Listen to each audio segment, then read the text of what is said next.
कल हमने क्या किया था? कल हमने किया था ट्रिग्नोमेट्री के जनरल सॉल्यूशंस फाइंड आउट करना। आज हम डिस्कस करते हैं ट्रिग्नोमेट्री के कुछ इंपॉर्टेंट फॉर्मूले जहाँ से क्वेश्चंस आते हैं। ट्रिग्नोमेट्री के कुछ इंपॉर्टेंट वैल्यूज, एंगल्स की वैल्यूज जो क्या होती है डायरेक्टली अभी टीजीटी में क्या हुआ है, एक दो बार पूछी गई है, तो हमें क्या होना चाहिए, डायरेक्टली लर्न होनी चाहिए। सबसे पहले हमारे पास एक फॉर्मूला आता है, इंपॉर्टेंट फॉर्मूले।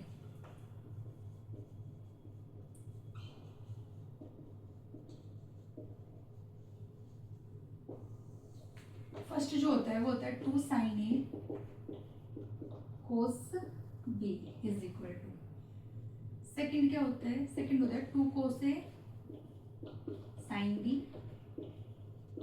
थर्ड जो होता है वो होता है हमारे पास 2 cos A cos B। And fourth जो होता है वो होता है 2 sin A sin B। ठीक है, अब हम क्या कर लेते हैं, सबसे पहले इन फॉर्मूलों के बारे में डिस्कस कर लेते हैं।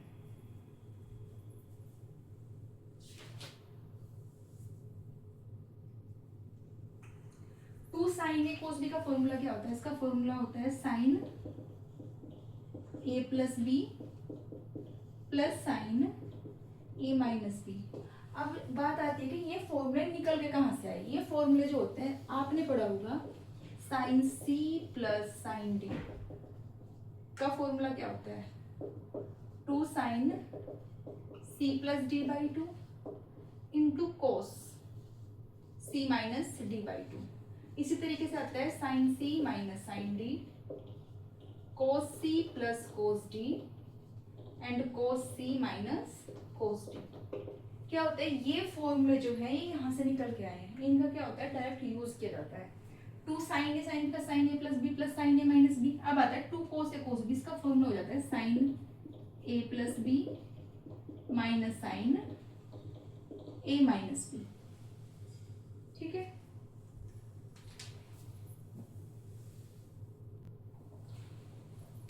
ठीक है। अब उसके बाद क्या आता है, अगर हमें बात करते हैं sign C minus sine D, sine C minus sine D की बात जब भी आएगी तो हम पहले क्या लिखेंगे, यहाँ पर लिखेंगे 2 cos C plus D by 2 into sine C minus D by 2।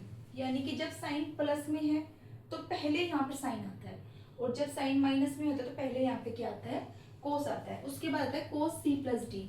जब भी कोस सी प्लस कोस डी की बात होगी तो उसमें दोनों जगह क्या आएगा, कोस आएगा।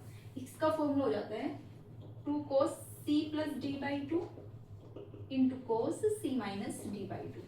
Similarly cos C minus D, बात कोस क्यों हो रही है, बट आएगा दोनों जगह क्या, साइन आएगा।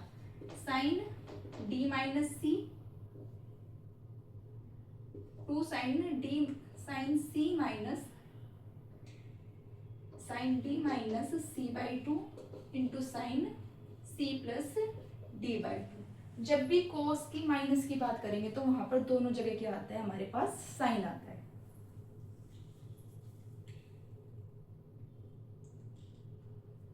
ठीक है, अब हम डिस्कस करते हैं 2 cos A cos B। जब कोस की बात हो रही है 2 cos A cos B, यानी कि कोस 2 cos A cos B, इस पूरी टर्म को हमने क्या लेट कर लिया, A कर लिया, और इस पूरी टर्म को क्या लेट कर लिया, B कर लिया। सिमिलरली इस तरीके से इस पूरी टर्म को हम A लेट कर लेते हैं और इस पूरी टर्म को हम B लेट कर लेते हैं। ठीक है, अब बात आती है 2 cos A cos B। 2 cos A cos B का फॉर्मूला क्या होता है, cos A plus B plus cos A minus B। ठीक है, अब बात आता है 2 sin A sin B। 2 sin A sin B में क्या होगा, ये होगा cos B minus A minus के cos A प्लस B। ठीक है, यानी कोस जब दोनों जगह क्या होता है, माइनस होता है। जब दोनों कोस होंगे तो यानी हमारा आंसर क्या आएगा, साइन की फॉर्म में क्या होगा, वो हमारा फॉर्मूला होगा।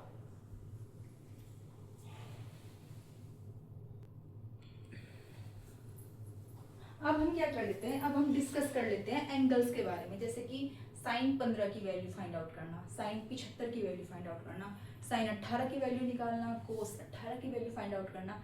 इनके क्या होते हैं, डायरेक्ट रिजल्ट होते हैं जो हमें याद करने हैं। सबसे पहले आता है 15 डिग्री।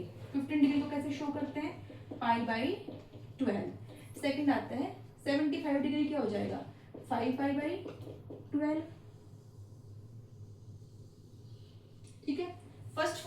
होता है वो होता है हमारे पास साइन 15। साइन 15 का फॉर्मूला होता है √3 - k1/2√2। ये क्या करना है, ये हमें डायरेक्ट रिजल्ट है जो हमें क्या करने हैं, लर्न करने हैं।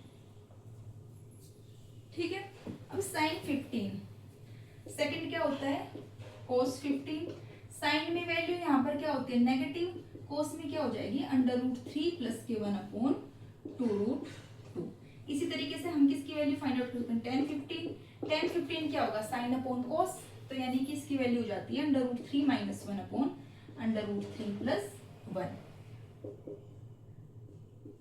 ठीक है, यहाँ से हम किसकी वैल्यू फाइंड आउट कर सकते हैं, कोस 75 की, यहाँ से साइन 75 और यहाँ से कोट 75 की।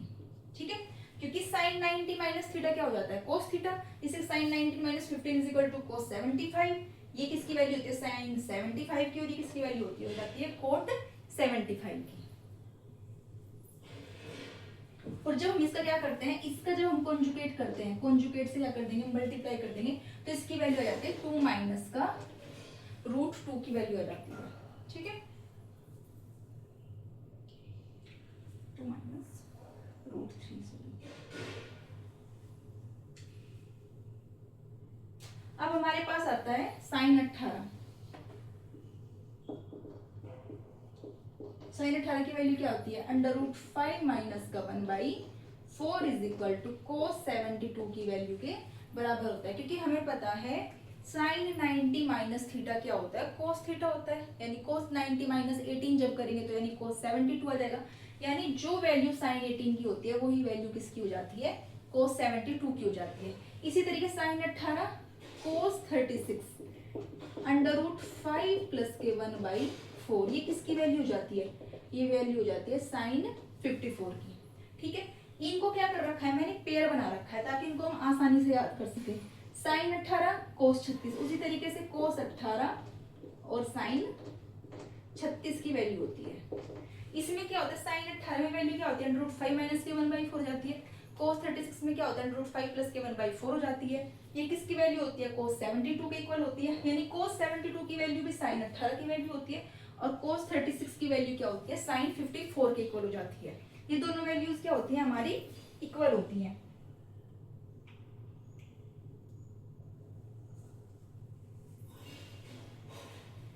अब इसके बाद आता है हमारे पास कोस 18। कोस 18 की जो वैल्यू होती है वो होती है tan + k2/5/4।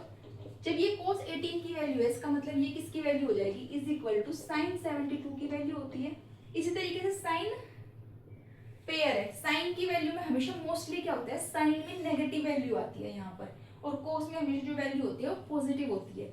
इसी तरीके से यहाँ पर जब हम वैल्यू लेंगे तो जो tan - k2/5/4 = ये किसकी वैल्यू हो जाएगी, ये वैल्यू हो जाती है कोस 54 के इक्वल हो जाती है।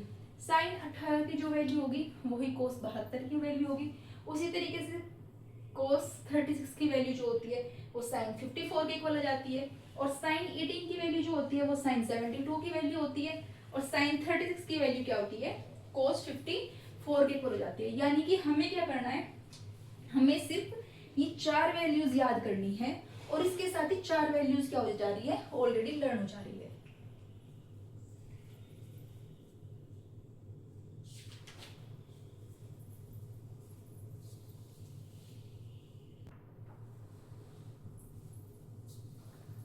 अब हम क्या डिस्कस करते हैं, अब हम डिस्कस करते हैं maximum and minimum value. Maxima और मिनिमा से जो होता है ट्रिग्नोमेट्री में, यानी किसी भी हमें क्या देगा, कोई भी फंक्शन देगा साइन और कोस में, tan एंड sec में देगा, तो हमें उनकी क्या निकालनी होती है, हमें उनकी डायरेक्ट वैल्यू निकालनी होती है। वो हमसे पूछेगा कि जैसे कि उसने क्या दिया, कोई भी क्वेश्चन दिया है a sin of x plus के b cos of x, हमें क्या करना है, फाइंड करनी है इसकी मैक्सिमम वैल्यू एंड इसकी मिनिमम वैल्यू। ठीक है, सेकंड टाइप जो होती है वो होती है हमारे पास a sin to the power nx cos की पावर mx। इसकी भी हमें क्या निकालनी होती है, मैक्सिमम एंड मिनिमम वैल्यू निकालनी होती है। या फिर a sec of x plus के b tan of x। इस तरीके से क्या देता है वो, हमें क्वेश्चंस देता है और हमसे फाइंड आउट करवाता है कि इनकी मैक्सिमम और मिनिमम वैल्यू क्या होती है वो हमें फाइंड आउट करनी होती है।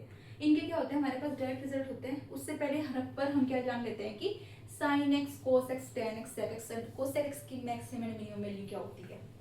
किसी की भी मैक्सिमम एंड मिनिमम वैल्यू निकालने के लिए सबसे पहले हमें क्या पता होना चाहिए कि उसकी डोमेन क्या होती है, रेंज क्या होती है। रेंज जो होगी, रेंज ही हमें क्या करता है, बताता है कि उसकी मैक्सिमम और मिनिमम वैल्यू क्या है। जैसे कि सबसे पहले हमें पता होना चाहिए साइन एक्स, ठीक है। साइन एक्स का हम क्या कर लेते हैं, ग्राफ ड्रॉ कर लेते हैं, ठीक है। ये हमें पता है ये क्या होता है, ये एक्स एक्सिस होता है,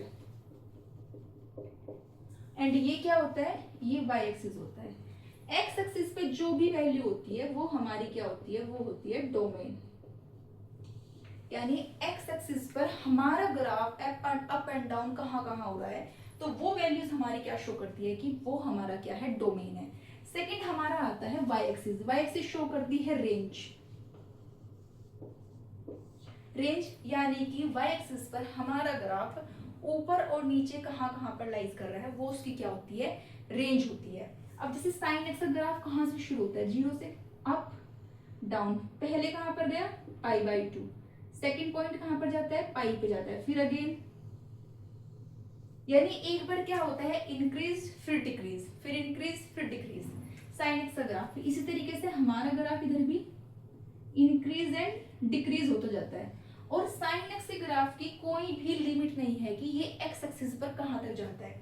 तो यानी कि ये एक्स एक्सिस पर plus infinity to minus infinity, यानी कि साइन एक्स की जो डोमेन होगी वो क्या हो जाएगी, हमारा ग्राफ कहाँ तक जा रहा है एक्स एक्सिस पर, वो शो करता है कि उस फंक्शन की जो डोमेन होगी वो कितनी होगी। इसकी डोमेन क्या हो जाएगी, साइन एक्स की जो डोमेन होती है वो होती है minus infinity two plus infinity. अब सेकंड बात करते हैं रेंज की। रेंज, साइन एक्स की जो रेंज होती है, साइन एक्स की जो मैक्सिमम वैल्यूज होती है, यानी वाई एक्सिस पर वो मैक्सिमम कहाँ पर जा रहा है और मिनिमम कहाँ पर जा रहा है, -1 और +1। क्योंकि हमें पता है साइन एक्स की मैक्सिमम वैल्यू कितनी होती है, 1 होती है, और मिनिमम वैल्यू कितनी होती है, -1 होती है। तो इसकी रेंज कहाँ से कहाँ तक लाइज करती है, यानी माइनस के π/2 से π/2 के बीच लाइज करती है।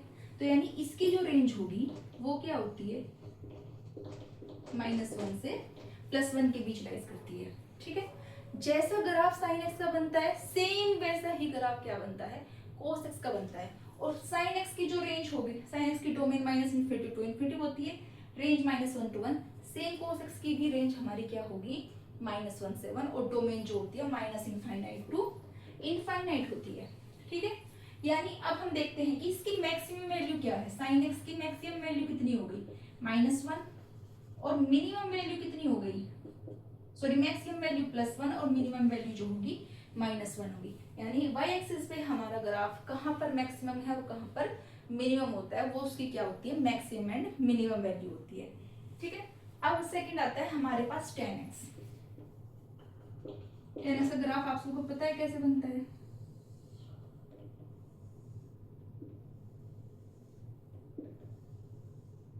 ये 0 से शुरू हो गया, कहाँ तक जाता है, π/2, फिर अगेन इसी तरीके से इधर भी होता है ये, ठीक है। ये भी क्या होगा, वाई एक्सिस पे कहाँ पर जा रहा है, ये जा रहा है -इन्फिनिटी टू, सॉरी +इन्फिनिटी से -इन्फिनिटी पर। और ऊपर भी देखो, इस पे कोई बाउंडेशन नहीं है कि ये ऊपर कहाँ तक जा रहा है, ऊपर भी कहाँ तक जा रहा है, ये ऊपर भी जा रहा है, ये +इन्फिनिटी टू -इन्फिनिटी। यानी कि ये शो करता है कि हमारा ग्राफ जो होगा वो क्या होगा, -इन्फिनिटी टू +इन्फिनिटी। यानी इसकी जो मैक्सिमम वैल्यू होती है, tan x की जो मैक्सिमम वैल्यू होगी वो +इन्फिनिटी होगी, और इसकी जो मिनिमम वैल्यू होती है वो क्या होती है, -इन्फिनिटी होती है। कोट एक्स क्या होता है, कोट एक्स का अपोजिट हो जाता है, कोट एक्स की मैक्सिमम वैल्यू क्या हो जाएगी, इन्फिनिटी होगी, और मिनिमम वैल्यू जो होती जाती है वो क्या हो जाती है, -इन्फिनिटी हो जाती है।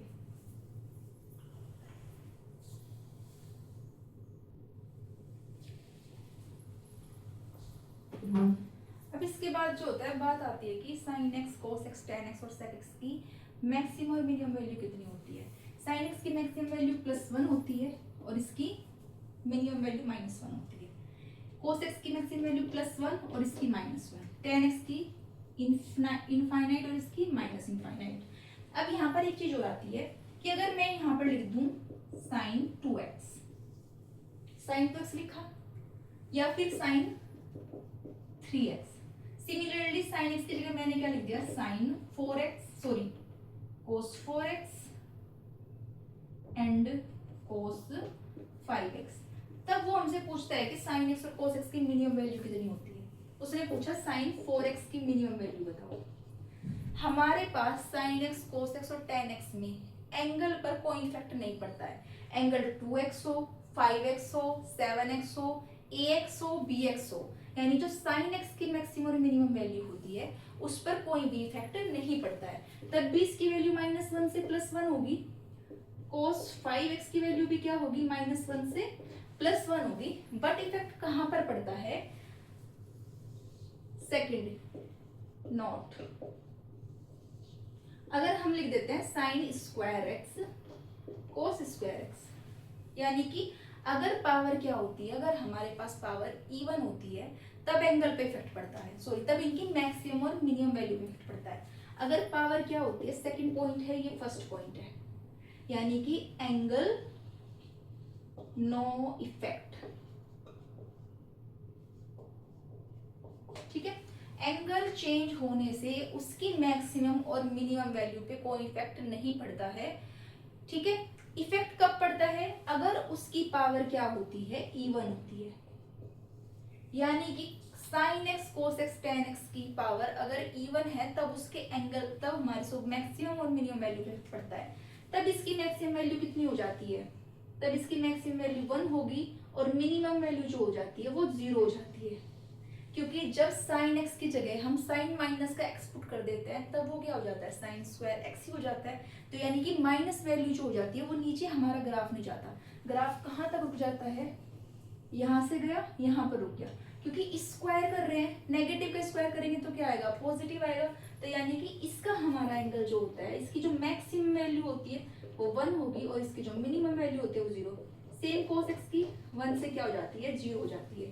थर्ड पॉइंट हमारे पास क्या होता है, अगर पावर हमारे पास क्या होती है, cos 5x, यानी कि अगर पावर हमारे पास ओड होती है तब क्या हो जाता है, तब नो इफेक्ट। यानी कि एक तो क्या होने से, एंगल चेंज होने से, दूसरा क्या होने से, उसकी पावर ओड होने से उसकी मैक्सिमम और मिनिमम वैल्यू पे कोई इफेक्ट नहीं पड़ता है। तब भी इसकी मैक्सिमम वैल्यू कितनी होती है, +1 होगी और इसकी जो मिनिमम वैल्यू होती है वो कितनी होती है, -1 होती है। ओनली इफेक्ट कहाँ पर पड़ेगा, जब पावर क्या होती है हमारे पास, क्या होगी, पावर इवन होगी। इसी तरीके से cos 4x 5x and in पर कोई इफेक्ट नहीं पड़ता है। ये इसकी प्लस, ये इनफाइनाइट टू इनफाइनाइट हो गई। कोट एक्स की भी क्या होती है, प्लस से माइनस होती है। कोसेक की भी plus infinite to minus infinite और सेक एक्स की भी plus infinite to minus infinite. ये हमारी क्या होती है, इनकी मैक्सिमम और मिनिमम वैल्यू है जो आपको क्या कर लेनी है, डायरेक्ट याद कर लेनी है।